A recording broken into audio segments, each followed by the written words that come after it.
Hello and welcome back. My name is Yury Bialykh. I'm the CTO of Digital here at EPAM, and I'm here with Amelita Ebuna, who is a Director of Digital Platforms in Cepheid. So welcome. Thank you for taking the time to talk to us.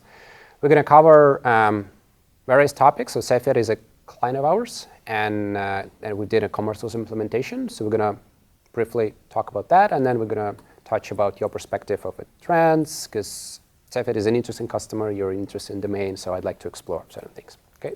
Can you briefly explain your role in the organization and Cepheid as a company so that we have a context for the rest of the conversation? I'm the Director of Digital Platforms at Cepheid, and my role really is about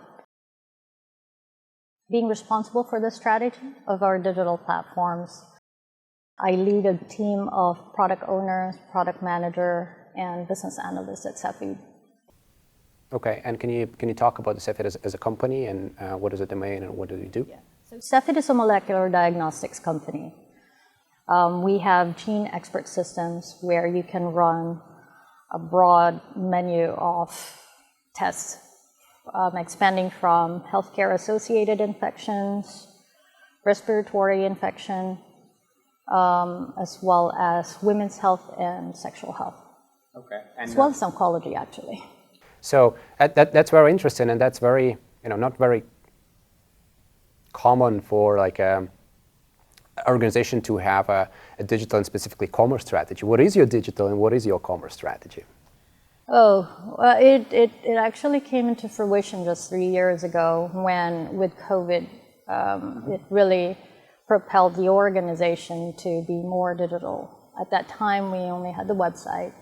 We were selling the phone. EDI primarily was the way of doing business, and majority of hospitals also still do EDI. So when it comes to e-commerce, it's really just providing customers an additional way for them to do business with us, not necessarily shifting them from, for a lot of hospitals, for example, they do a lot of business via EDI channel. And it really depends on the market where e-commerce is more of an efficiency for them. Do you think that your story for the broader life sciences domain, do you think that your story is representative in the fact that a lot of organizations there kind of need to, or maybe want to go to commerce and like have a broader digital strategy compared to what they have right now, and COVID was a good nudge for that, but maybe they need something else? Do you think what is the penetration of a digital and commerce experience at all in the life science in your assessment? So life sciences probably has better penetration. I actually came from Illumina. We had good penetration when it comes to commerce there. But we're diagnostics. So diagnostic is a lot more conservative. And why is it so? Because you said something interesting. You said for your clients or the hospital, it's more, you said like a convenience or optimization.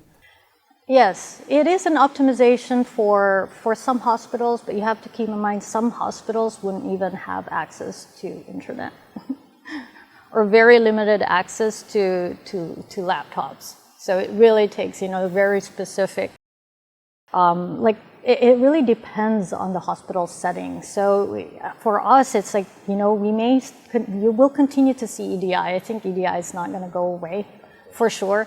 That will be there to stay. And I think if we can penetrate at least 20% of our orders to shift to commerce, that would be a good story.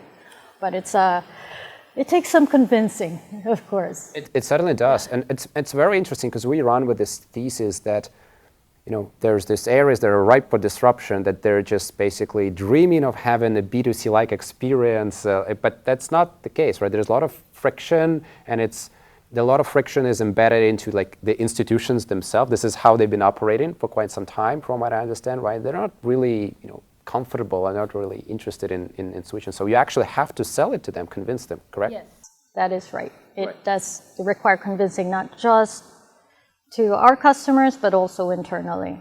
Okay, that's very interesting. So my next question, so there's quite a leap between EDI and a Composable, right? And that's the leap that you made nevertheless. So can you walk us through like the logic and like the selection criteria? Like why did you decide to go that route the way you did it? Well, it was really COVID, right? With COVID, what happened was that it propelled us to enable customers to self-serve. And we started first with order status, because during a time when customers really need to know where their orders are, there was a surge in COVID tests, but they want to know when they're actually going to get it. So because of that, we started with order status first. So order status was one of the pain points because customers didn't know when their supply is coming or when their test is coming. And then we also had care, so getting support for the customers. So that was, we had two disparate systems, and then it just came naturally as well that with Composable, it really enables us to be able to go to market fast. So it's really innovation and speed.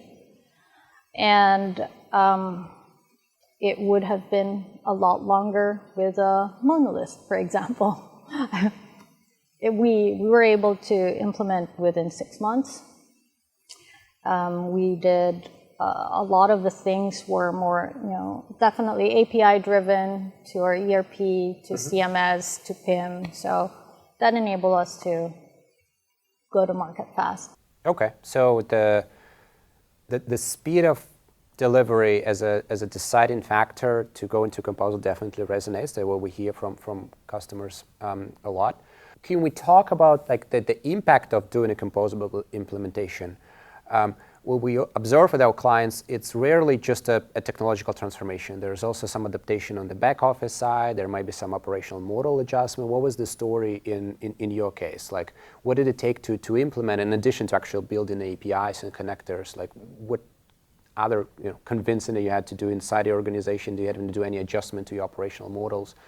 So I think we started primarily with a shift to using agile methodologies because it allows for us to, build and deploy rapidly. But there is definitely still work to be done in focusing on technology or Composable more as a generator versus a cost center. I see. Right.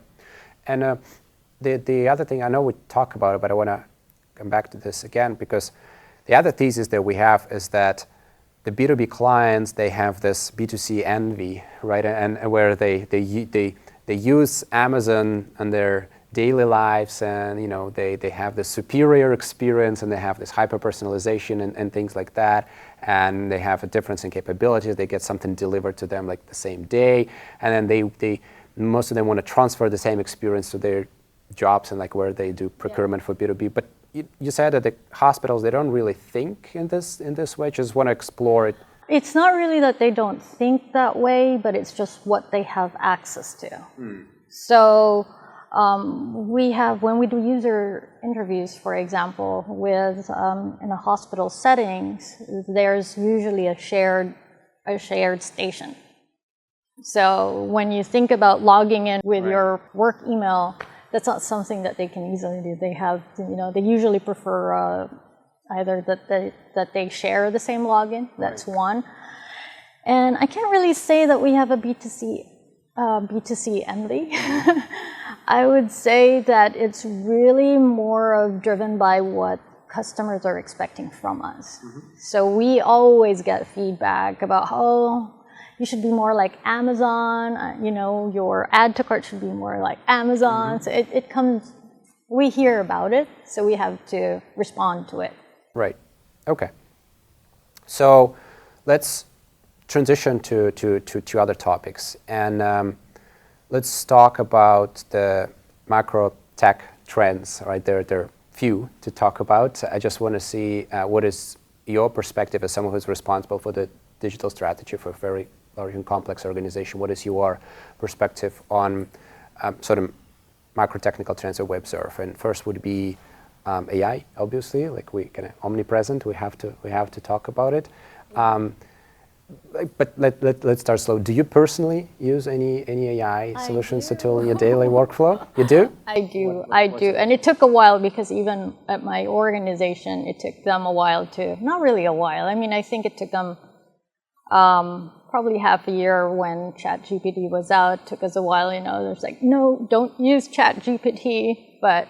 So you do in your work, Copilot. We use Copilot, and we have SafeGPT too. Okay. So what are your typical scenario? Yeah, like summarization?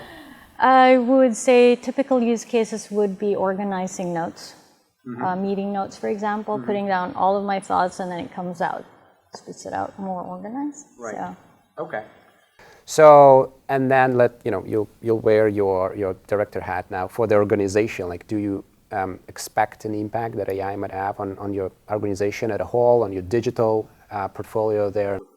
I would say that it would have an impact everywhere, actually. So just on the digital side, it would have impact on how we generate content, how we make things more personal, search results, better search results, for example, being able to also predict how customers would behave, for example. So I think those would be the key areas that I see for digital. Okay.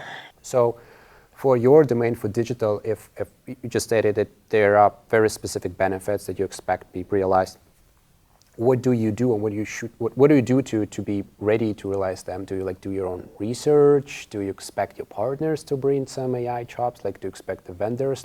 How do you prepare your organization to leverage those upsides of the AI? It has to happen everywhere. I need to do my own research. I need to make sure that everyone in my team is also starting to be familiar. And then, of course, making sure that your IT partners or my IT partners is also on board, and that we have a unified strategy. Because unless we have IT on board, marketing, it's going to be challenging for us to do anything without IT partnership.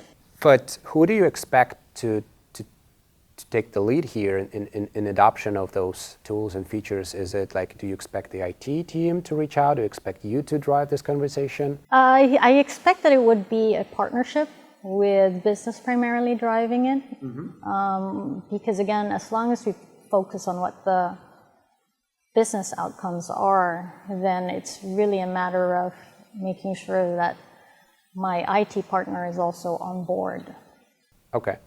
And does it also influence the way you look for the outside partners and outside vendors? If you were doing your commerce implementation today, let's say, would you like to know what are the AI capabilities of commerce tools? What are the AI capabilities of EPAM? Does it matter? It does. It does matter. And probably with every system that we have, there's some AI component already. So it's almost a question of shopping for the right AI for the right use case. Right. The problem with that, as I said, every vendor, every SI, they're screaming AI now and just adding AI to all the capabilities. So the challenge is almost you need to have a way to make sense. And do you think you need to have your own internal AI capability, or have an AI office or someone that they will understand and who will help you to figure out what actually makes sense for you? What is your strategy to cut through the hype and understand what's really real and what's really needed versus everything else? I'd say that it definitely helps to work with a partner who have seen all kinds of use cases. But at the same time, as a business owner, we also need to do our own homework too. Okay. If only all our business owners and clients were that prepared to have this conversation, world would be a much better place. So there are other tech trends and disruptions happening in the industry in addition to AI. Do you follow anything else? Do you see anything of the same magnitude or maybe smaller magnitude that will have an impact? There are other trendy things like XR, VR, AR. I think it would be probably AR, potentially. I think, I don't know, this is probably, it's actually a real use case for us. For example, when you have to put a machine, for example, you have to make sure that it actually fits the doors. It might sound silly, but you have to make sure that the system that you have, we have really big systems like the Infinity machines. And I think there's definitely a use case to kind of envision where you would want to put the machine. So I think that's a use case for Okay. AR for us. All right. Anything else? I think it would mostly be Gen AI, to be honest. I mean, how could it be, right? It's like, I would say it's almost like the time when internet came. It's like, oh, Gen AI is like the next big thing. Right. But then there are also a lot of unanswered open questions with Gen AI implementation, like around privacy and regulation and data protection and security. You mentioned that it took your organization some time to kind of adopt the AI. And do you think that there should be more done in making AI safer and maybe educate an organization around the data safety and better practices before we see a wider adoption? Do you see it as a hurdle, like the lack of maybe a regulational frameworks around those technologies as a barrier for a wider adoption across organizations? I think it definitely has the potential to hinder adoption. Mm-hmm. I think that in an organization, it's important to make sure that you have governance in place on how you use it. And it doesn't necessarily mean you have to embrace AI right away, but also making sure that when you're taking steps to using it more, that you always have, at least on the onstart, you always have the human in the loop concept, to check. It's not like you just take it out as is, but make sure that there is a human in the loop. Right, and kind of getting back to your model of implementing commerce, you also should start with maybe like a narrow, specific use case, and then see how it progresses, and see what effects it makes on your organization. So on crafting the digital strategy, I want to double click on things that you said earlier. Like in addition to incorporating the external factors, you said that you also focus on the clients and the feedback. You run the in-hospital interviews, you gather feedback. How much of your digital stack supports it, right? Because running the in-office interviews is one thing, but like, do you feel like having a composable stack helps you get a better insight from your clients, and it gives you better operational information to make a better decision? Yeah.